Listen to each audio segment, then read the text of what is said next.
once again live with Need of the Hour. CII IWN is very, very pleased to bring this series to you as we bring field experts, thought leaders, and doctors to help share their wisdom, share their insights, share their experiences in helping us deal with COVID. This evening, we have with us Dr. Newton Kondaveti. He is an MBBS and MD, founder and chairperson of Quantum Life University. He's well known to me as a spiritual scientist, and he's also a great, great teacher of mine. It is a privilege and a pleasure to have you with us, Dr. Newton. Thank you so much. Thank you for inviting me here. Thank you, to this platform, CII IWN. You got it, Doc. Such a pleasure and a privilege to have you. Really an honor, Doc. So, Doc, today we are touching upon coping with fear and grief. These are just by, even as I say them, I feel the heaviness in a way. And, you know, Doc, I think everybody, let's address one at a time. Let's talk about fear and then grief. Also, I just want to let everybody know that, you know, today our format is actually going to be in 3 parts. We're going to do it as obviously the Q&A with Doc and me, and then audience questions. And the third part, which is optional for our audience, obviously, is Dr. Newton has very graciously, I requested him to do a meditation, and he's very graciously agreed to do a 10 to 15-minute meditation right at the end. So for those who would like to stay at that point, you're more than welcome to. And, you know, so that I just thought, let me set that up right at the start for everybody. Okay, Doc. So first of all, Doc, as people, we face fear. And, you know, the mind is almost, I liken it to the thought arises. And as soon as the thought arises, the body starts, I start feeling anxious. And then it's like the horses have run off. They're like untamed wild horses. And how do you rein it in? How do you stop it from, you know, just debilitating you? Yeah, it's a very valid question, and it's valid for me and valid for everyone almost. The current situation, all our fears are, you know, triggered. Many emotions, you know, like along with the fear, helplessness comes so many fears, so many emotions, and our minds are going so crazy. So much of negative thoughts, stressful thoughts running in our mind. Yes. Actually, a thought precedes before an emotion rises in us. So before a fear comes, a fearful thought arises in our mind. For example, the fear that it is going to be a threat, there is a great threat, there is a danger. COVID is so dangerous. Even though the COVID has not yet stepped into our home, but still, it has reached through media, through newspapers, through televisions, through everywhere, you know, in the conversations. And we perceive it as a danger. And what happens is immediately there is a fear reaction. There is an emotional reaction our body goes through. It's very natural. And even anyone with a human heart definitely will go through the fear reaction. Even I thought, you know, the first wave, and it's okay for me, first wave. But the second wave, when I saw what's happening around me, the fear, though it is not personal fear, but I saw the fear for people, you know, everyone, you know, known family members and friends who died. And it brought me a certain fear, element of fear. At that moment, I have to deal with my own fear also. And in my home, my mother gone through the fear, great fear, you know. One day, she's a meditator, she learned meditation, but, you know, one day she heard from my own family member, my sister, all that crazy things about virus, how it is going to affect us, how it is going to transmit so fast. And that day, my mother was gripped with so much fear. She said, she asked me to buy all the medication, 25 medicines, list of all the. I asked, who gave you the list? She collected all that list, whatever is, going to be used in COVID patients. So I said, it's not needed. You are not having any illness. But my mother was so much gripped with the fear.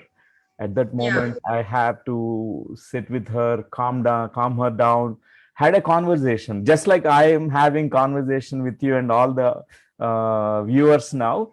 Just Yes. like that, my mother and I had a conversation. I was speaking to her and I asked her about the fear that she had. She started speaking about it. The fear finally is the fear of losing her own life. Yes. Everyone, Confronting your own mortality, also confronting, I think for women, we have confronting your own mortality, like you mentioned for her, but also confronting the mortality of our loved ones. And also, the third is that in the midst of our fear, we are also, as women, we are the emotional center of our homes. So yeah, also there is also that we have to be the calm of that storm. So that's true. That's true. Because many, they don't fear for their own loss if they lose their life, but they fear what will happen to my family now. Who will take care of my children? Who will take care of my husband or other family members? So that's the greatest fear. The loss, it brings such a fear to us at this moment. At the yeah, different levels, the fear can actually grip us and take us into it and then make us suffer also. It's such a great suffering to fear. When we suppress that fear, what happens is we go into a panic reaction, panicky yeah, state. My mother went through that panicky state for 24 hours. She was shivering and her blood pressure shot up. It was 160 by 110 almost. It was shooting up. It was never so high. And I was making her to relax a little bit. I played some nice instrumental music. And finally, I used one of the Brahmastra, one of the very important tools from India, Bhagavad Gita, Lord Sri Krishna's, my mother loves Lord Sri Krishna. She really admires Krishna's teachings, all his teachings. So I said, whoever leaves the body, you know, they're going to come back again. They take new clothes, new body. Once the clothes are torn and worn out and we leave, we discard it. Vasansi jirnani yadha vihaya. I said about that sloka, which is very, very important. Now, it very relevant at this moment. Navani gruhnati naroparani तथा शरीराणि विहाय जीर्णानि अन्यानि samyati navani dehi. The old clothes, we discard it and we take new clothes. At that moment, she could transcend fear. All that, whatever she was going through, it completely vanished just like that, clouds dispersing in the sky. And I was surprised. Such a important, tools that we have in India to address fear, to address grief, to address loss, any loss of family member, loss of anyone. So at yeah. this moment, I know, Can you yeah, go can ahead. you share with us what one or two tools would really be like when we're so I guess that's the one thing. One, if you are starting to feel the fear, what can you do? And two, if you're really immersed in it, and like you said with your mom, she actually manifested a physical based response. So if you are already, or your thoughts are already off to the races, so how do you? So can we address in those two situations? How can we rein in our fear? Yeah, because most of the times, our first reaction to fear is we also try to suppress it with Yes. positive thinking. Oh, I am a positive person. I take a nice deep breath and, oh, fear is not there. Fear is not there. Think positive. Don't look at the televisions. Avoid reading newspapers. But the fear is in the background running. Any moment it can erupt again like a volcano. by suppressing, by not dealing with it, not looking at it, fear will not vanish, because it's so natural that we all have hindbrain, the Yeah. very old mammalian brain, which contains all those, millions of years of history of us. We carry those imprints. It's called a very animalistic instinctual fears. Each one of us have find the fear of survival, the fear Yeah. of life, and fear of dying is the biggest fears that we have. And in that moment, when it is gripped, we try to shield it with a positive note. We try to replace with a positive thought. We should not do it. From my That's own masking it. research, no masking it, No because masking. it will keep coming back to us. Yeah. And instead, we need to look at the fear and acknowledge it. Yes, this is the fear. And I'm going through face the it. fear. Face it. Then next step is the face it. First is acknowledge it. Acknowledge it, not agreeing to it. Okay, I am fearful. I am full of fear, and I'm going to lose the life and all that. It's not agreeing or accepting and bowing down to the fear. Instead, looking at it. Even to look at the fear, people have great fear. Fear of fear also is the biggest fear. So No, it's it's so true. important. Yeah. We all have that vulnerable parts in us.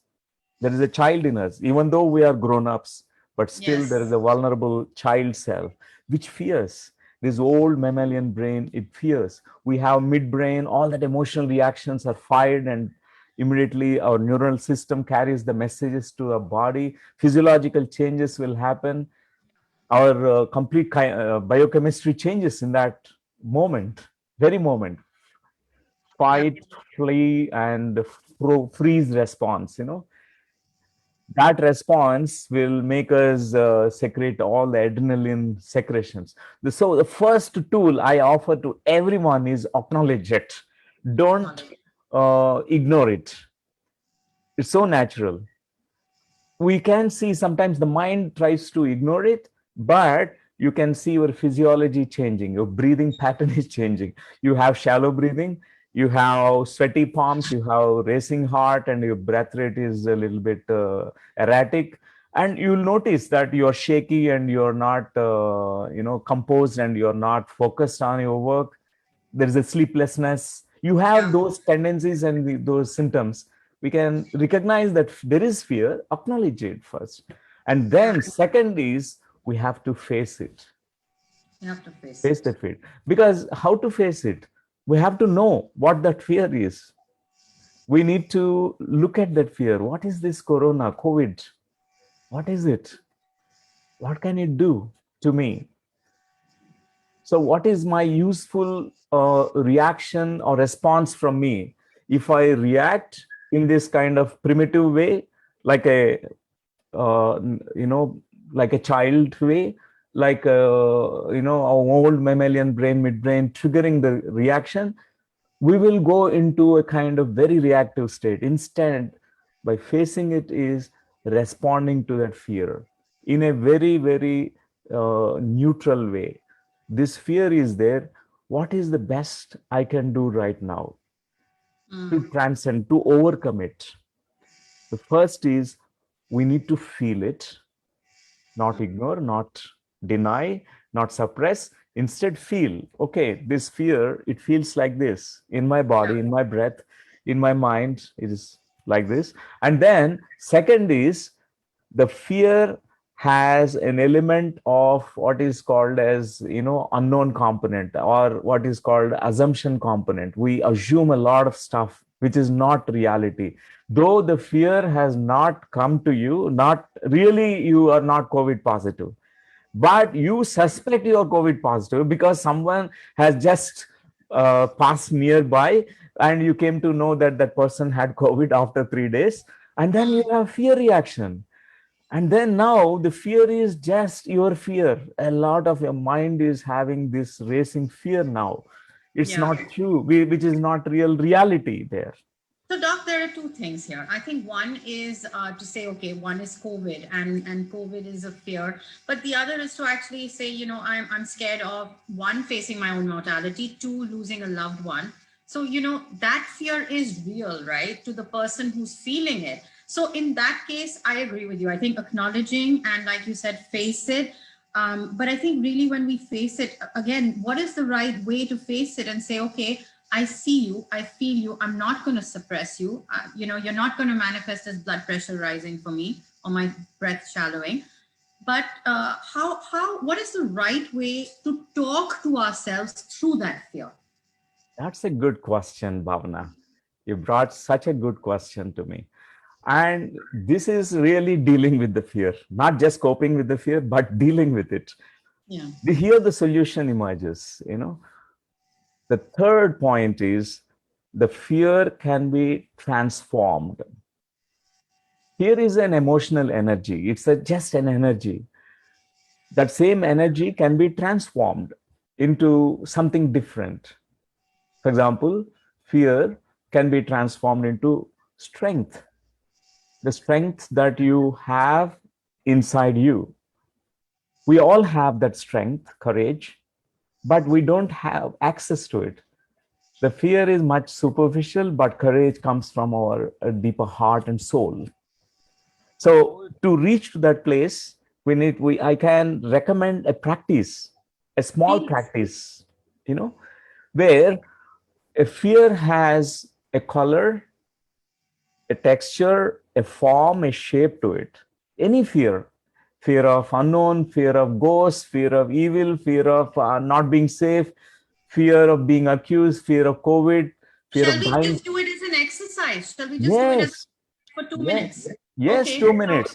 everybody just put your phones on silent, and for 2 minutes, let's just do it as a practice. I'm just going to Perfect, perfect. and let's just do it spontaneously. Come down. Yeah. So tell us, what should we do? How do we, So, as alchemists, how do we transform our fear? okay, that's good. Right now, just sit down in a comfortable posture wherever you are, just for a while, for just 2, 3 minutes, we can close our eyes and give all your attention to your body right now. Notice your sensations in the body. Oh, and Notice your feel breath. that fear, right? Feel that fear really like. Okay, just start with your body. Notice the sensations, notice your breath. At this moment, give all your attention to the fear that you have been experiencing, whether it is a 1 month fear, old fear, which has been triggered, or it is just a recent fear, just a moments ago. Just that, give all your attention to that fear at this moment, not to ignore it, acknowledge that fear, that it is there. You can smell it, you can touch it. It is very tangible. You can feel it in your body. And at this moment, feel it in your body. Which part of the body you feel it? What's happening in your body? At this moment, you can also give a color to it, a shape and form to it. Just be like a child, imaginative. Just give a color in your imagination, give a color to that fear. Could be gray, black, or could be red, or any color, or any form, any shape.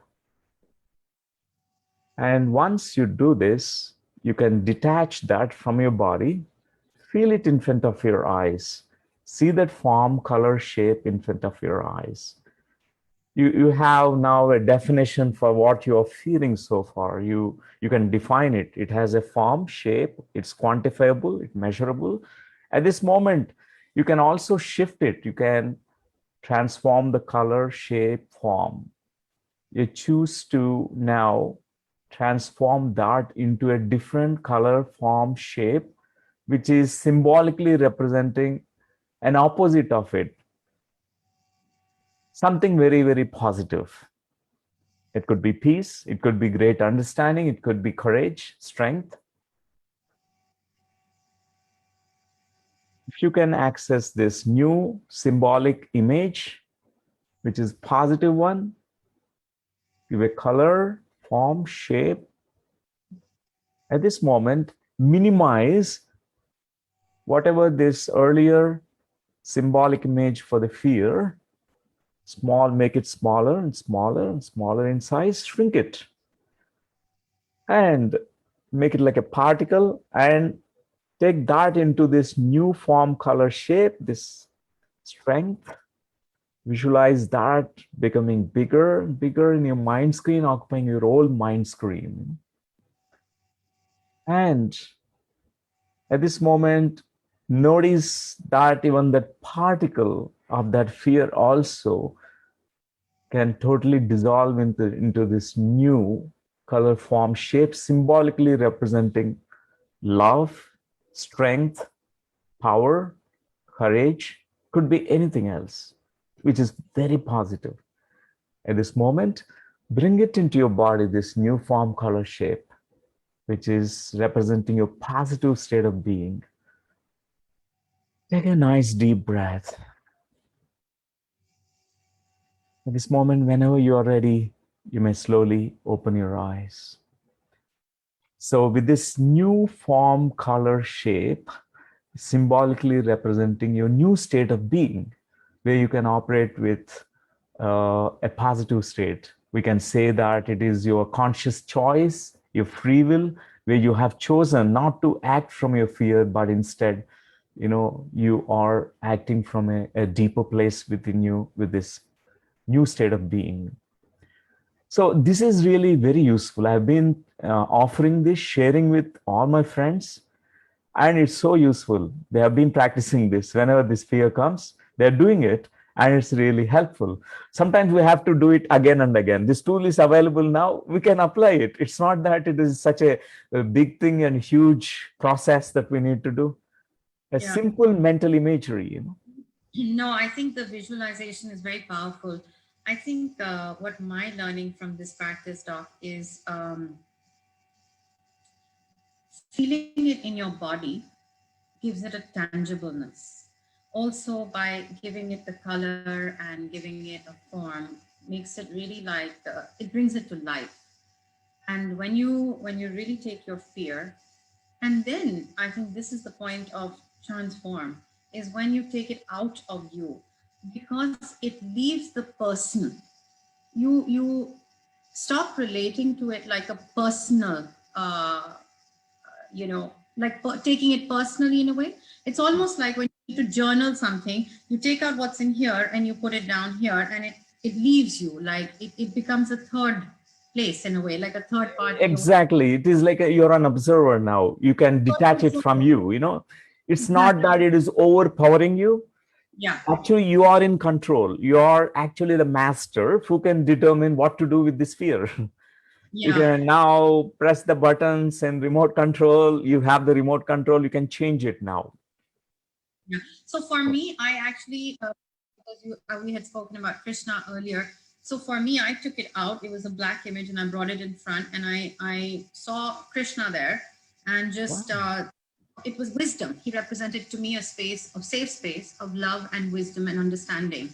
And so there I saw it become white, and then I put that particle in there, and then I put it back into me, and it does feel lighter. It feels much lighter. Excellent. Yeah. So that's thank really you for brilliant.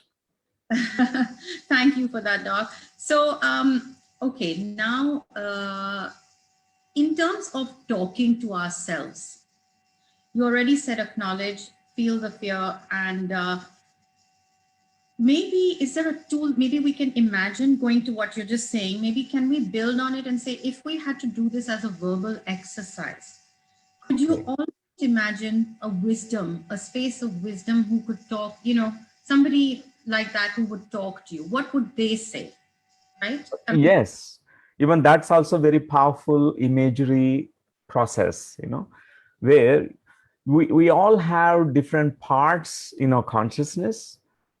The wise part of us, maybe that's you may symbolically represent it as in a form of Krishna or Buddha or Mahavira, could be anyone, angel.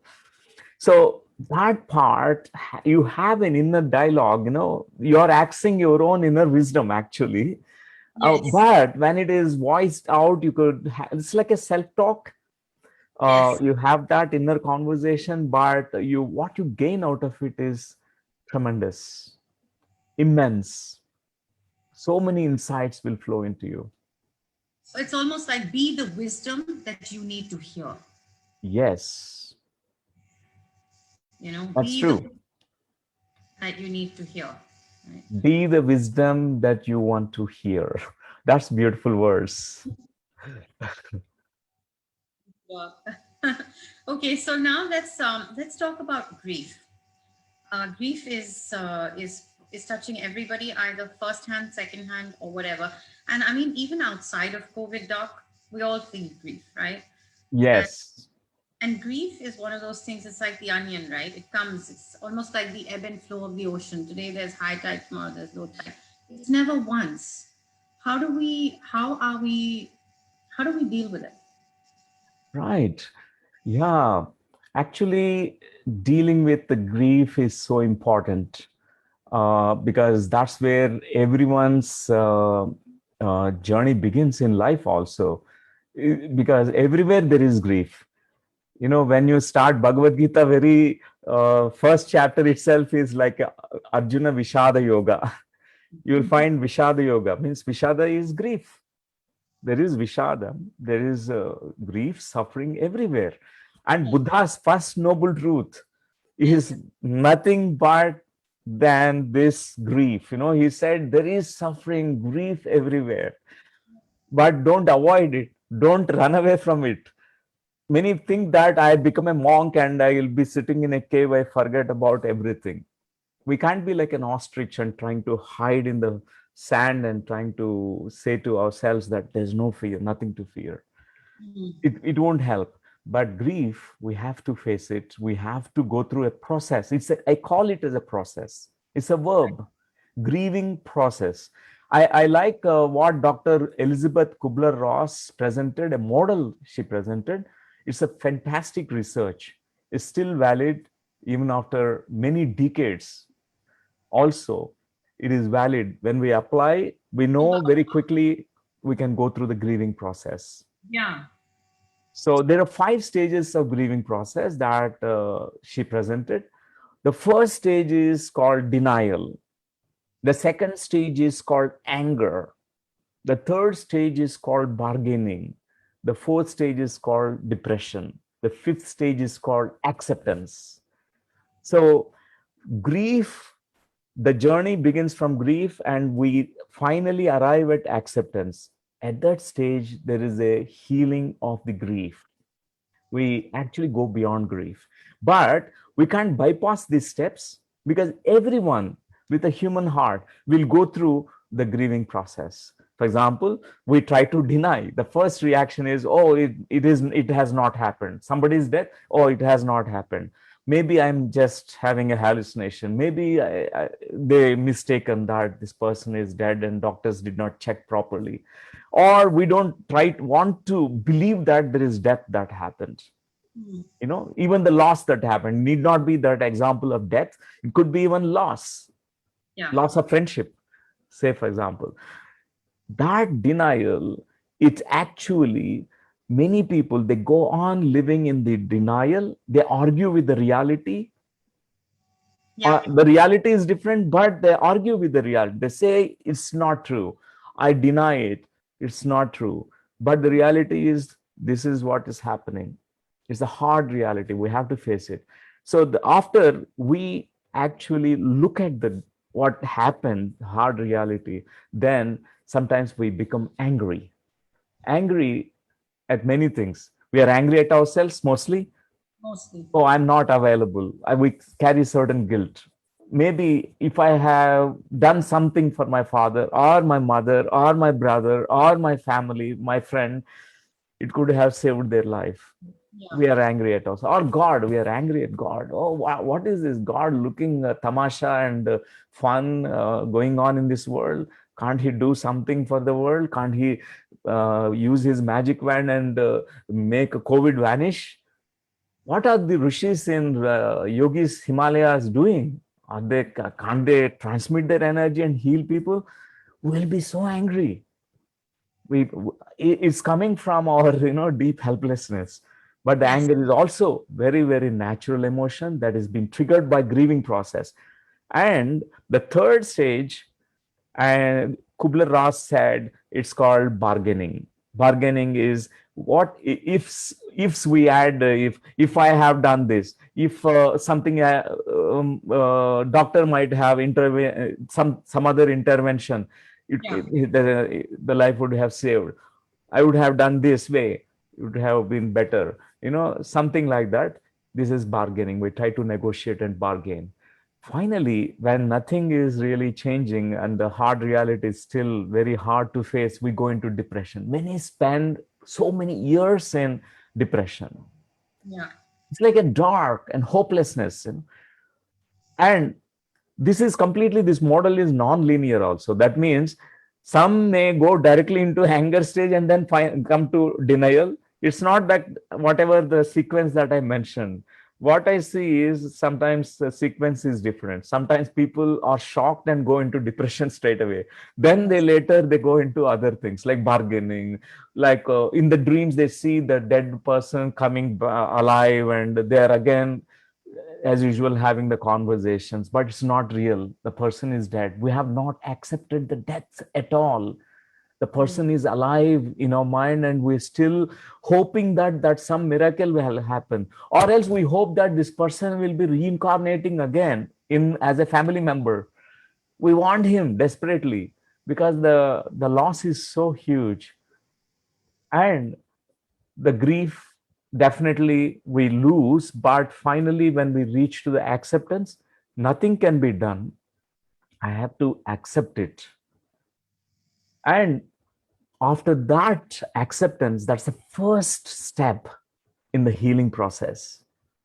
Mm. The grief we transcend, we go to the next beautiful, what is called as beyond grief stage.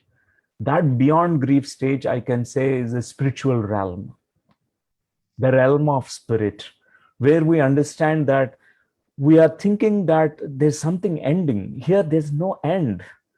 How can the energy or consciousness can end? Albert Einstein said in quantum physicists say that energy neither can be created nor can be destroyed. Energy always stays. It only transforms into something else. So here, somebody vacating the body, they're just leaving the physical body here. The soul is very much alive. They're going to come back. So this is something very beautiful, because people, after acceptance of what happened, they have actually dream visitations, a dream, what is called conversations or communications with the dead ones. So the grieving process is a little bit easy model to apply, because we can recognize where our emotional buttons are triggered, which emotional cycle we are running, and what is happening in us. And it's so important finally bringing this spiritual knowledge and wisdom of Bhagavad Gita. Being born in India, I say I highly recommend Bhagavad Gita. All 700 slokas, 700 plus, all the slokas are so valid. It's like our academic textbooks must be containing this wisdom of Bhagavad Gita. And such a wise words. It's not religious at all. It's not about religion. It's beyond religion. It's a spiritual science. Yeah. So Yeah. grief, and so going through these stages, is there something that will bring us to acceptance faster? Yes. These stages, when we observe, we'll be able to really accept that there is something, a loss happened. Nothing can be done. That person cannot be brought back. But at that level of acceptance, new doors will open. Mm. I'll say one more example. Relationships break down. Okay. Many people, they come to me for counseling and they say, it's very hard. I'm still grieving. After 12 years, still I'm not able to forget that person. He said goodbye to me, but I did not say goodbye. It's very hard for me to say goodbye.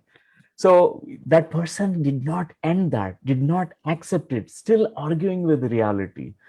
So, but it's so important to say goodbye to things before we meet again, before we meet new circumstances, new situations, meet new people. We need to say goodbye. A good farewell is so important. That's why acceptance is the first step in the great healing process. But to arrive at acceptance, the grieving process is important. These 5 stages. I think what has really been helpful, Doc, is also to recognize that what that going to these through these stages is valid. Yes. And so if you are feeling angry, if you are feeling, annoyed with God or annoyed with whoever you call God, or guilty or angry or sad, it is perfectly natural. Natural. No emotion should be suppressed. People we were trained, asked to any negative thought, negative emotion, suppress it, deviate, and bring positive thought immediately. But Yeah. again, it bounces back. So many negative thoughts keep coming back. That's not a solution. Solution is first actually look at that negative thought, negative feeling, negative emotion, embrace it fully. It's a Yeah. lesson, it's a teacher. Actually, grief can teach us so many lessons, valuable lessons. We value now life, value our family members, value the people whom we are meeting. After this huge loss, we understand the value of everything.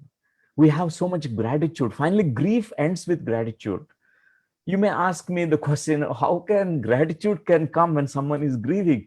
But it's the end result. After we go through the whole process, finally the loss is not really the loss.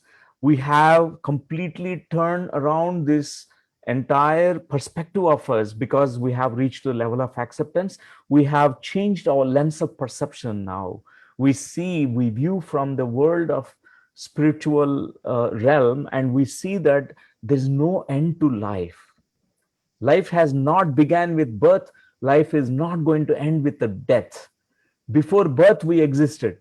After death, we exist. Our Atman, we call it as Atman or Brahman, it always forever, it is there. Yeah. But Doc, the only thing is that we all live on this earth plane. And Yes, I know. our physical attachments, I know this, the concept is there, and yes, I'm also a spiritual seeker, but it's life is here in the living, and that's what we want to hold on to our loved ones. We want to, we want to preserve them for forever, right? Yes. It's And hard. many people actually, when this COVID is coming, when even if the COVID positive, they have come to know. I had so many people just explaining about this simple process, which I shared with you before Yeah. about the fear, transforming the fear.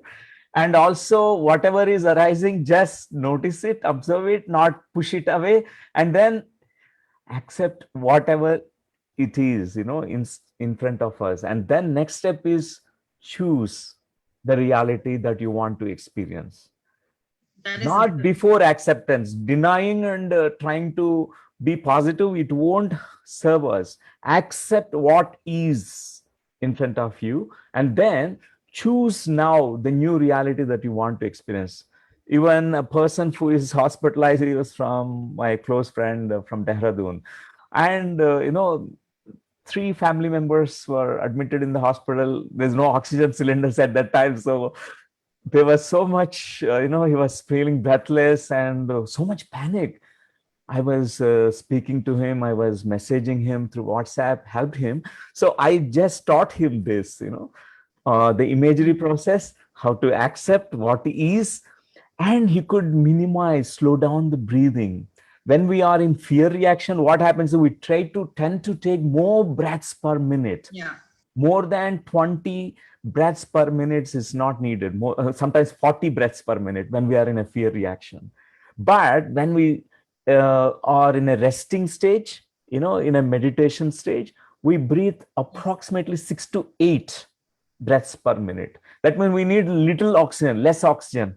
Even we don't need to exert our lungs to really respire.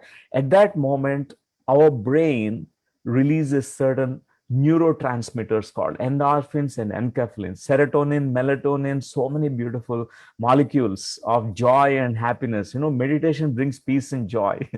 So, and that molecules of happiness will heal the COVID very quickly. Our antibody production will be good, and actually immune response will be good from our body. Many people, when they're in fear, when they are actually, before we are struck with something very, very traumatic happens, we are already grieving. We are angry because the COVID, we blame, my guru did not help, my God did not help. I'm praying to Lord Vishnu, Shiva, and all my prayers are waste. So we are angry at them. So instead, at that moment, we can be calm. We can practice meditation. We can notice what's happening, and then use the imagery process. Visualize whatever your best possible outcome in that moment, whatever you want to intend to experience a new thing. No, I That will think, help. yeah, I think what you said is really tremendous. And I think really my take homes from all this are also, one, you have to face the reality. Go through the emotions, but face your reality. Exactly. And second, once you truly accept the state, the state of truth, Yeah. the state of truth, right? If you've lost somebody, you've lost somebody. It is the state of acceptance of the truth. Then you say, like you said, choice. Now, how do you want to proceed? How do you want to live going forward? Because you are still alive, right? Right. Yeah. We should never forget we have a free will. We have a choice. And you mentioned about it. Every life is precious. Everyone wants to preserve their life. It's by default, it's there. We need to stay in this body as long as possible. We need to stay. My wish for everyone is 150, 200, 300 years. And because it's so precious, life is so precious, everyone's life. So for that, we need to make a choice, a conscious, deliberate choice that I choose to live. Because this choice that we take from all our, consciousness, pulling up all our resources of strength, what happens is has such an atomic energy. And that power of intention, it really works. It makes your body cells, fire in a new way. Our neurology works in a different way. No, you're absolutely right. Power of intention is phenomenal. I mean, Yeah. people really discovered it as much, but it's really, really phenomenal. Doc, we have to take some questions, and we've already gone on quite a long time. It's been a beautiful conversation with you, Doc. Thank you so much. Yeah. Sure. We can have some questions, please. From Vandana, has Corona come to teach us some personal lesson, which will lead us to personal growth? At the same time, growth of mass consciousness. So, Doc, these are going to be rapid fire because we still got other stuff to do with you. Okay. Yeah. What's the question? Has Corona come to teach us some personal lesson? Okay.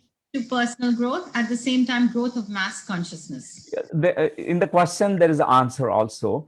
You said rightly, Vandanaji, it is true that it is at a personal level, it is also bringing so many valuable lessons. Even a collective level, a mass humanity, there's compassion, there is so much of togetherness. Togetherness is such a strength. It's actually making all countries come together.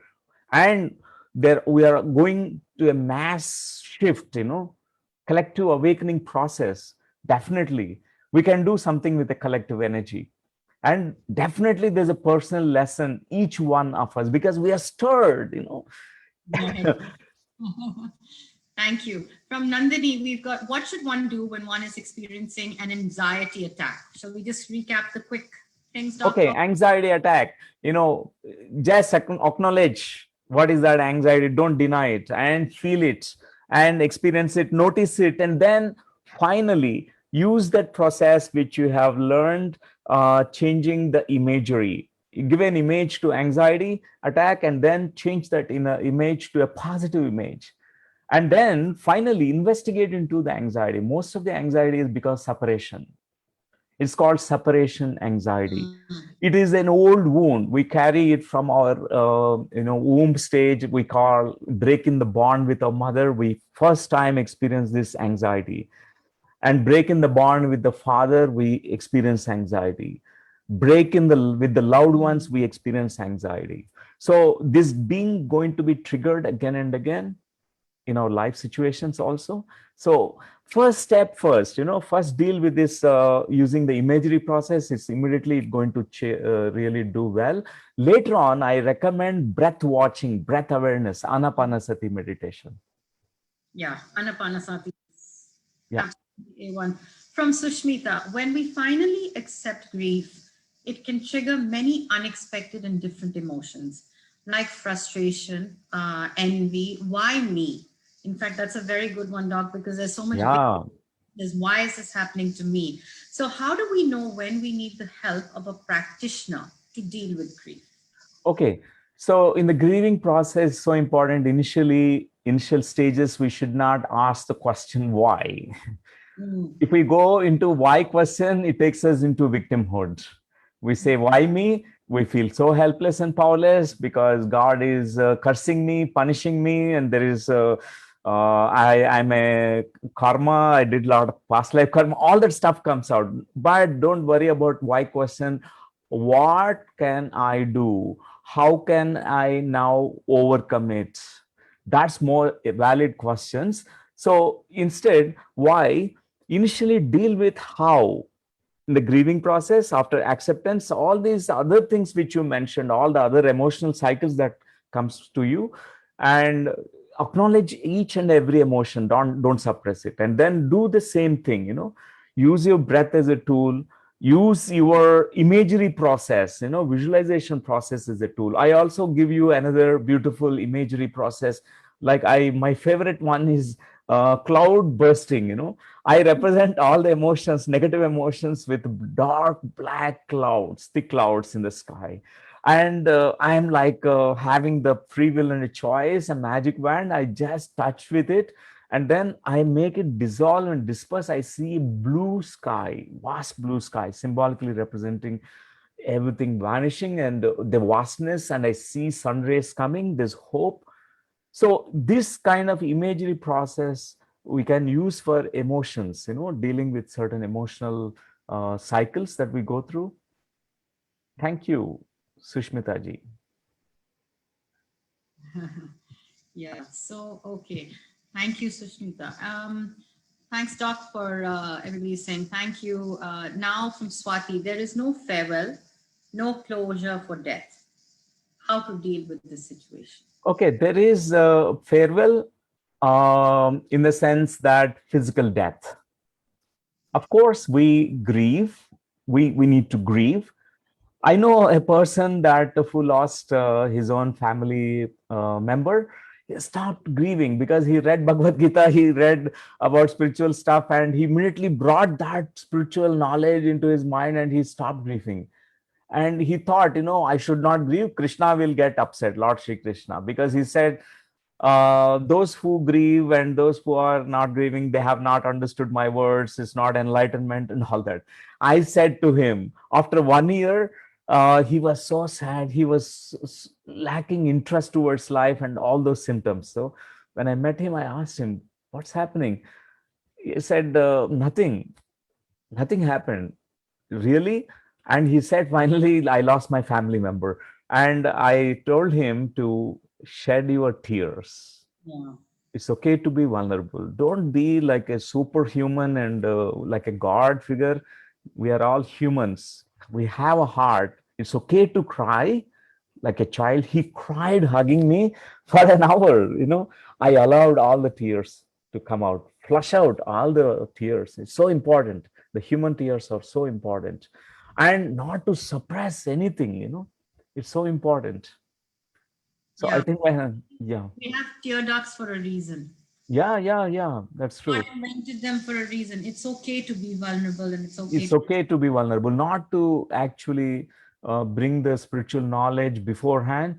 This grieving process, the stages is so important to acknowledge that where we are going, not to Mm. suppress, but to be human at the same time, adding the element of that, divine in us. The divine in us will add after acceptance stage. Otherwise, many they carry the suppressed grief can bring so many other things. later on in life, so much of illnesses, so many illnesses. Yeah. We follow the footsteps of the death. Somebody died 1 year back, and we will be actually a part of us, a piece of us also died with that person. We also wanted to die. Many follow the dead people, that there's a pull towards death, but it's not important, not really going to help us.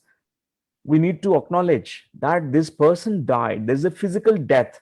That's actually farewell. That's why we also have these kind of ceremonies and rituals where we grieve Yeah. and we say, yes, it's over. And after that, we celebrate the death. After grieving, what happens is we also don't want the person, the soul, to look at us and feel sad about us here. So we must show our happiness also. Even though you are gone, I love you. That's why in your happiness, in your love, I live well. This is so important to say it. In your love, say that In again. your honor, In your honor. in your honor, I continue my life with grace and ease and happiness and joy and, enthusiasm, or whatever you say. Yeah. So It's so important. that's very nice to say that. In your honor, I continue to live with Yeah. ease. Yeah. So there is a physical goodbye, there's no spiritual goodbye. What I mean to say is, really, spiritually sense, always loved ones cannot be separated. The death cannot separate love. Right. Across lifetimes, we are bonded. That's why there's no disconnection. There's no separation. We've got Disha asking, I know there's no one size fits all, but when is a good time to consider therapy after losing a parent? When you're ready to talk to someone? Okay. So after, as quickly as possible, I can say, after losing someone, maybe some they take a week's time, 1 month's time, because they quickly comes to terms with all those stages. They find difficulty in acceptance. Yeah.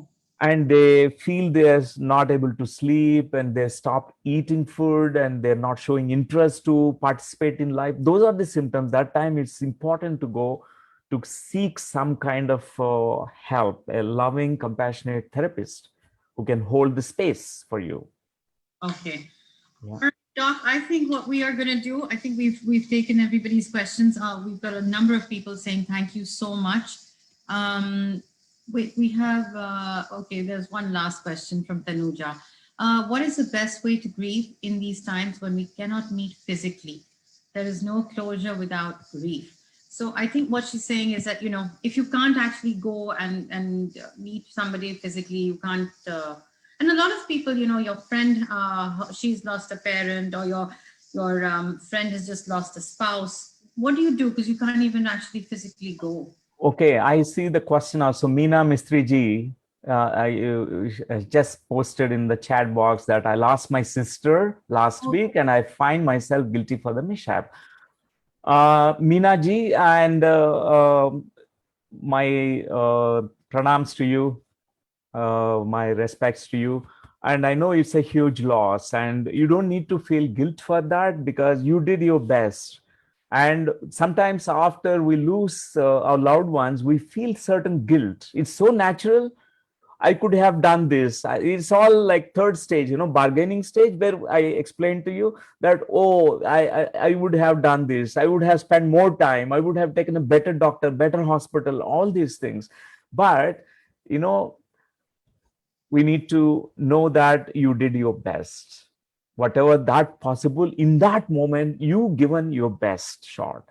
And what is important is, it's not that the person is lost forever. People think that once the physical loss happens, it's loss, a huge loss.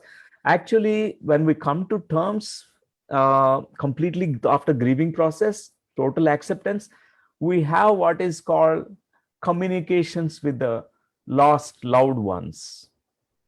There's a possibility in a deep meditative state, in a dream stage, the loved ones have access to us.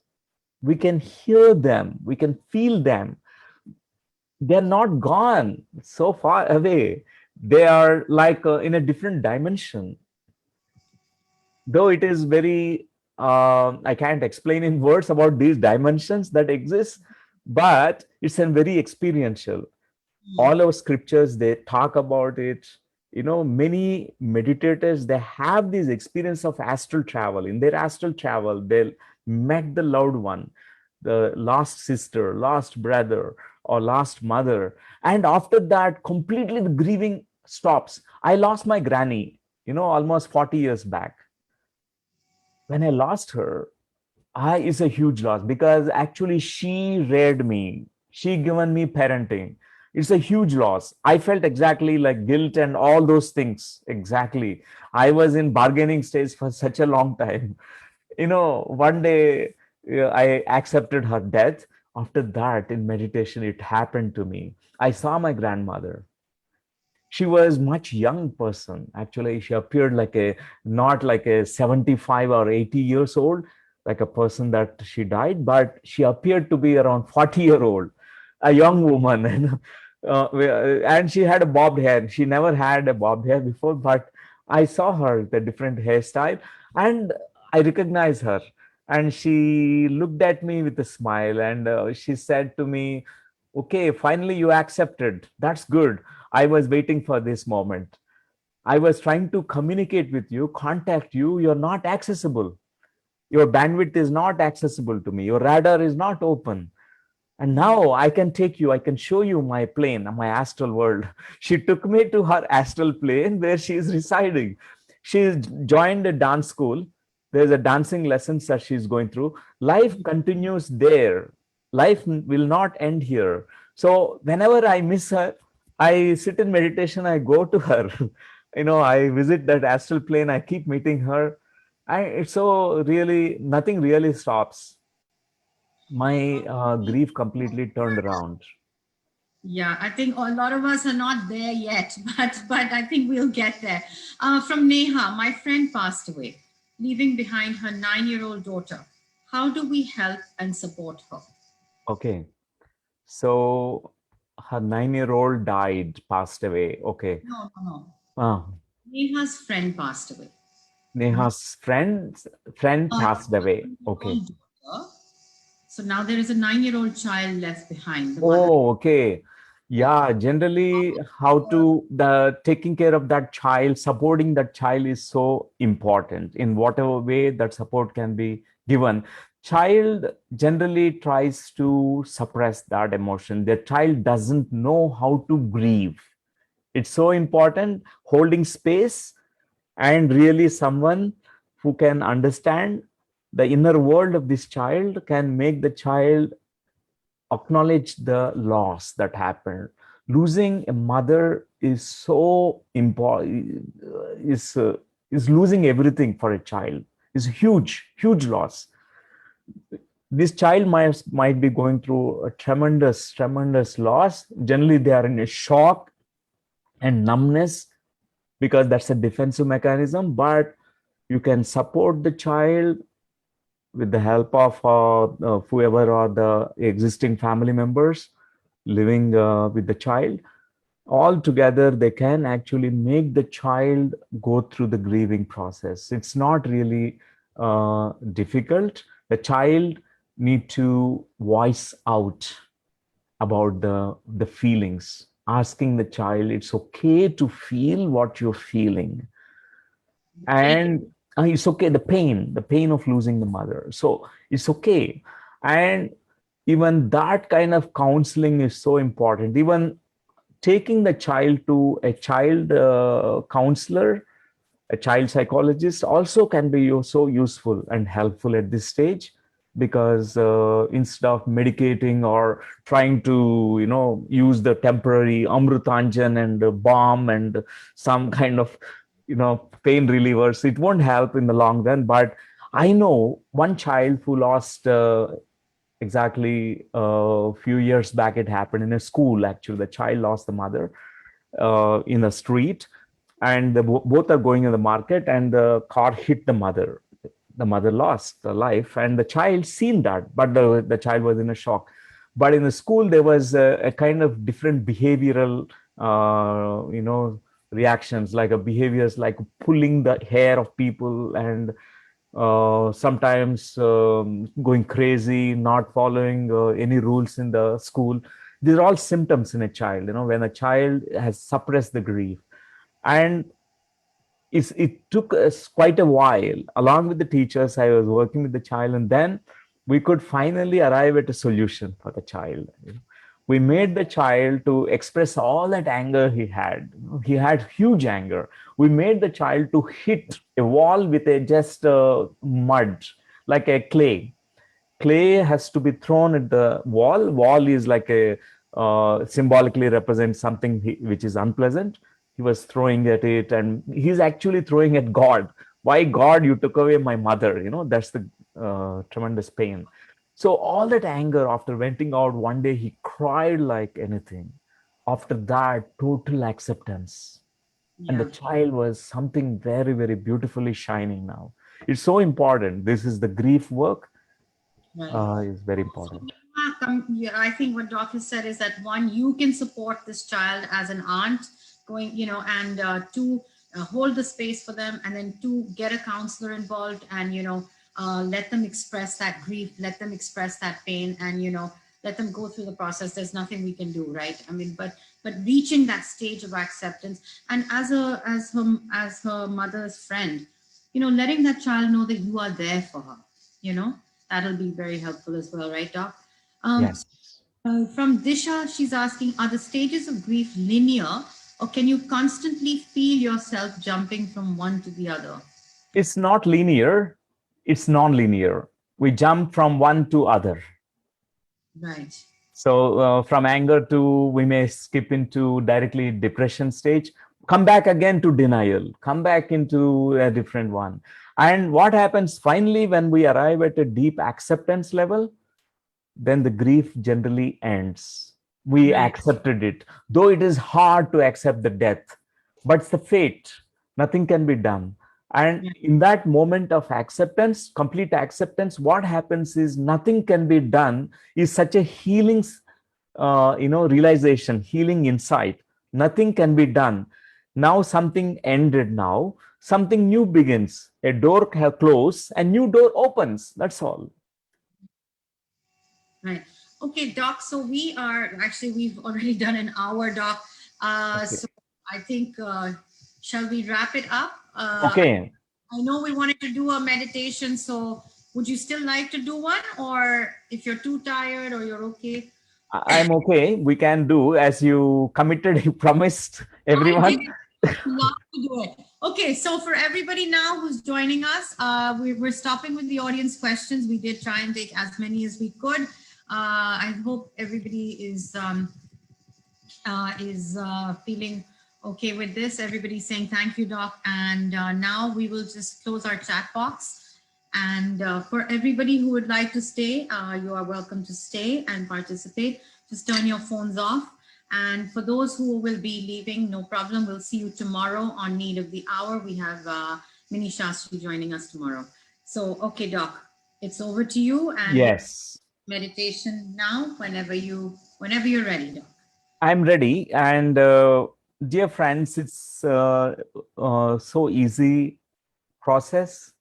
This process is just relaxation process, and we use the breath. And I tell you, initially the breathing will be a little bit faster, and then we make it slower later. So initially, when you close your eyes, whatever that grief or sadness and fear, all that emotions that you have been going through, all of us last 2 years, we have been going through something very, very collectively massive level, mass level. We are going through this kind of collective fear also. Acknowledge that and close your eyes at this moment. Just acknowledge that fear and feel it in your body, and whatever it is, the grief and losing the loved ones or friends or anyone, remember all that. Don't suppress, don't deny anything. Whatever loss happened, acknowledge that loss. Bring those images into your mind screen. image of the person or group of people that you lost or you heard about them. And then notice that tinge of, sadness or grief that you feel or other emotions. At this moment, start breathing into that emotion. Don't push it away. Instead, breathe into it. Whatever the rhythm that your breathing is happening, just it's okay. You can breathe a little faster if you want. It could be shallow or deep, doesn't matter. Breathe. Breathing is something very, very important because with the breath, everything can happen. The breath is a transformer. A breath is a guide. Breath can change something from negative to positive, from stressful to great relaxation. Right now, breathe. Breathe into that, whatever that you're holding in you, in a deeper subconscious plane. May not be in the conscious plane, you know it. Breathe into that vulnerable parts in you, where you're holding all that stress. Breathe into that. Just another 3 minutes, we'll be doing this kind of really faster breathing. If you want, breathe with your mouth, you can do it.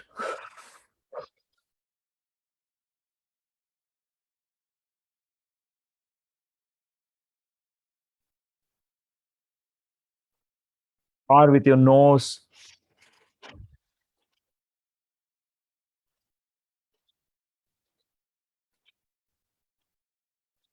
A little faster rhythm for 3 minutes, non-stop, uninterrupted, without pause between inhalation and exhalation. You might find sensations in your body, tingling sensations, some kind of heaviness. All those sensations are natural. Your breathing may feel heavy. It's okay. The last 1 minute, breathe faster.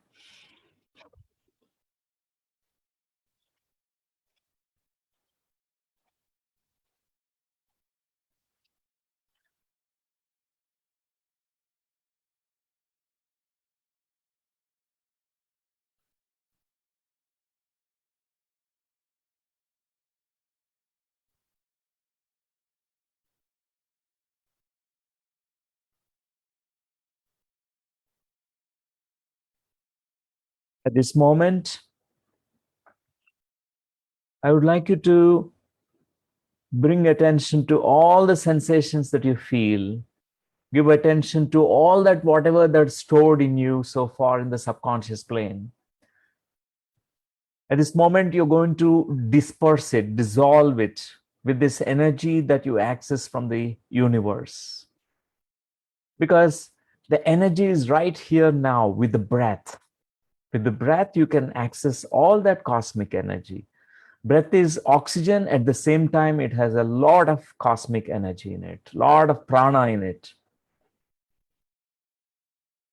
Take a nice deep breath. Let it be slow breaths. Whatever that you're stored, it's a time to breathe it away. Breathe into it and then breathe it away. Just breathe it away. You're just releasing it. You're letting go. You're not holding it anymore tightly. You're releasing grip on it. The tight grip you're releasing, and you're just relaxing. You're just relaxing and releasing it.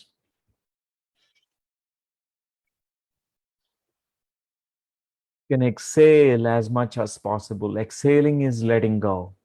With exhale, you can let go of that fear and the stress or the emotion, grief, and whatever that is stored in you. At this moment, see the change of the inner images, like dark clouds replaced by the sunshine, blue sky, or the darkness replaced by the beautiful light, glowing light.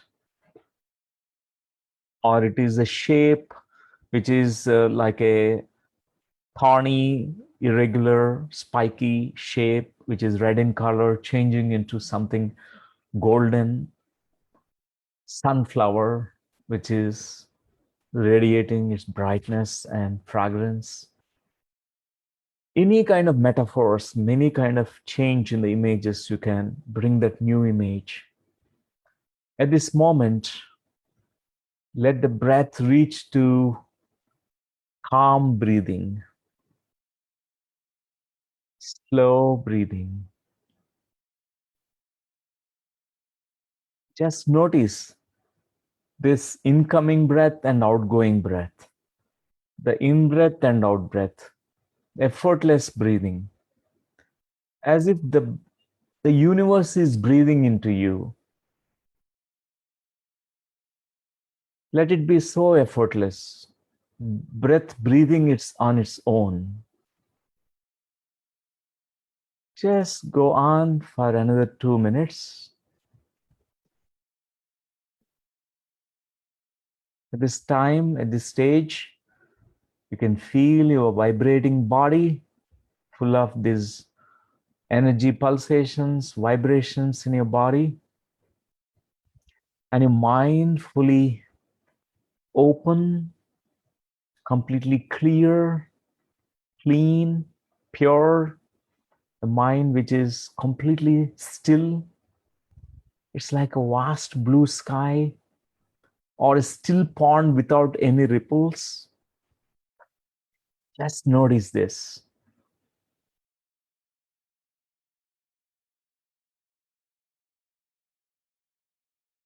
Another last 1 minute.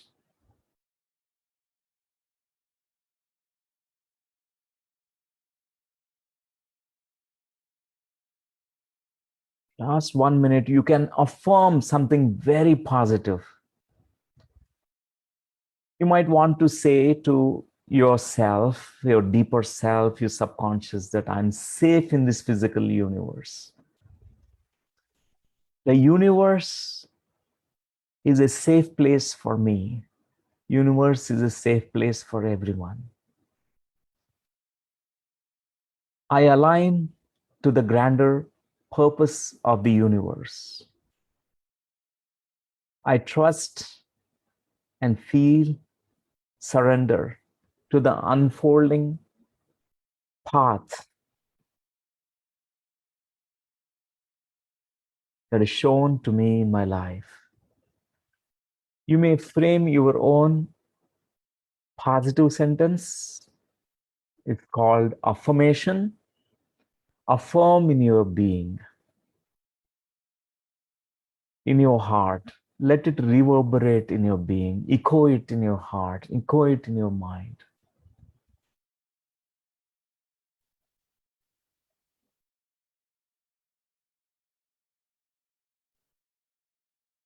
Five seconds.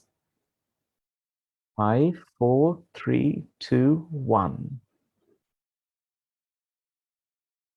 Okay, my dear friends, whenever you're ready, you may place your hands on your eyes, gently touch your eyelids with your fingertips, and then take your time.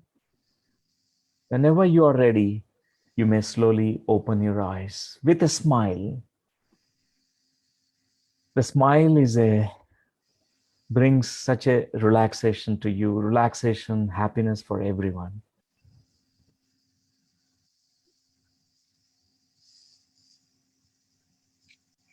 Pranams, namaskar, Bhavna ji.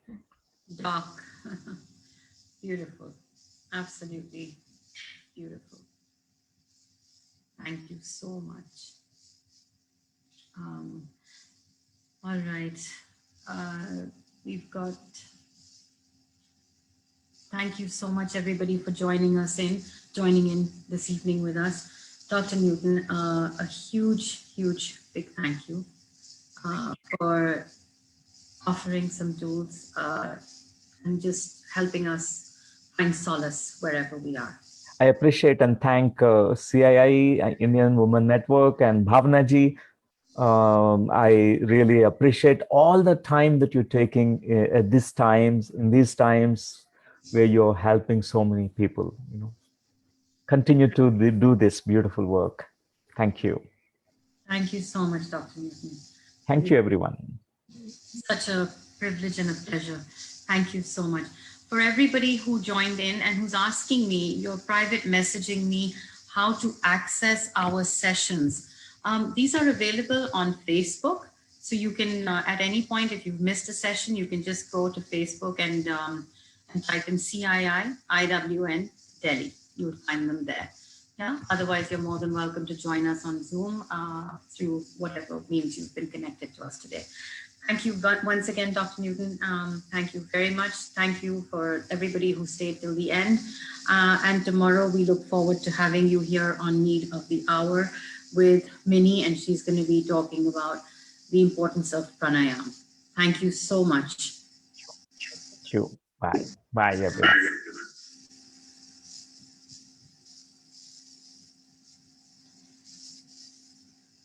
For Deepti, we'll be doing it soon. We'll let you know when we have YouTube. Thank you so much.